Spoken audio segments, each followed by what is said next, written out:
చౌటుప్పల్ పురపాలక సంఘం రెండవ సాధారణ ఎన్నికల నిర్వహణలో భాగంగా ఎన్నికల విధులకు హాజరయ్యే ప్రిసైడింగ్ అధికారులను మరియు సహాయక ప్రిసైడింగ్ అధికారులకు గురువారం స్థానిక మున్సిపల్ కార్యాలయం సమావేశ మందిరంలో శిక్షణ కార్యక్రమం నిర్వహించారు. ఈ కార్యక్రమానికి రెవెన్యూ డివిజన్ అధికారి శేఖర్ రెడ్డి ముఖ్య అతిథిగా హాజరై అధికారులకు దిశానిర్దేశం చేశారు. చౌటుప్పల్ పురపాలక సంఘం రెండవ సాధారణ ఎన్నికల నిర్వహణలో భాగంగా ఎన్నికల విధులకు హాజరయ్యే ప్రిసైడింగ్ అధికారులు మరియు సహాయ ప్రిసైడింగ్ అధికారులకు గురువారం స్థానిక మున్సిపల్ కార్యాలయ సమావేశ మందిరంలో శిక్షణ కార్యక్రమం నిర్వహించారు.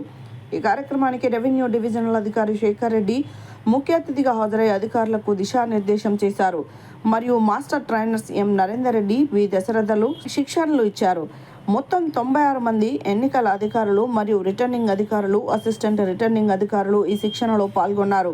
శిక్షణలో భాగంగా పోలింగ్ రోజున అధికారులు పాటించాల్సిన నిబంధనలు, ఓటింగ్ ప్రక్రియ నిర్వహణ మరియు అత్యవసర సమయాల్లో తీసుకోవాల్సిన జాగ్రత్తలపైన, బ్యాలెట్ బాక్స్ సీలింగ్ మొదలైన విషయాలు క్షుణ్ణంగా వివరించారు.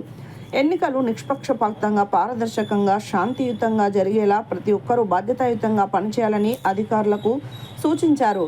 సహాయ జిల్లా ఎన్నికల అధికారి మరియు మున్సిపల్ కమిషనర్ జి వెంకట్రామిరెడ్డి ఆధ్వర్యంలో ఈ శిక్షణ కొనసాగింది. వారు మాట్లాడుతూ పోలింగ్ కేంద్రాల వద్ద ఓటర్లకు ఎలాంటి ఇబ్బందులు కలగకుండా ఏర్పాట్లు చేస్తున్నామని, ఎన్నికల విధుల్లో అలసత్వం వహించరాదని అధికారులను ఆదేశించారు. ఈ కార్యక్రమంలో MRO Veerababu, municipal manager Sridhar Reddy, MEO Guruvarao, municipal RO Anjaiah, senior assistant Raghupathi, sanitary inspector Hanuman Prasad, Renu Kumar, పర్యావరణ ఇంజనీర్, మున్సిపల్ సిబ్బంది తదితరులు పాల్గొన్నారు.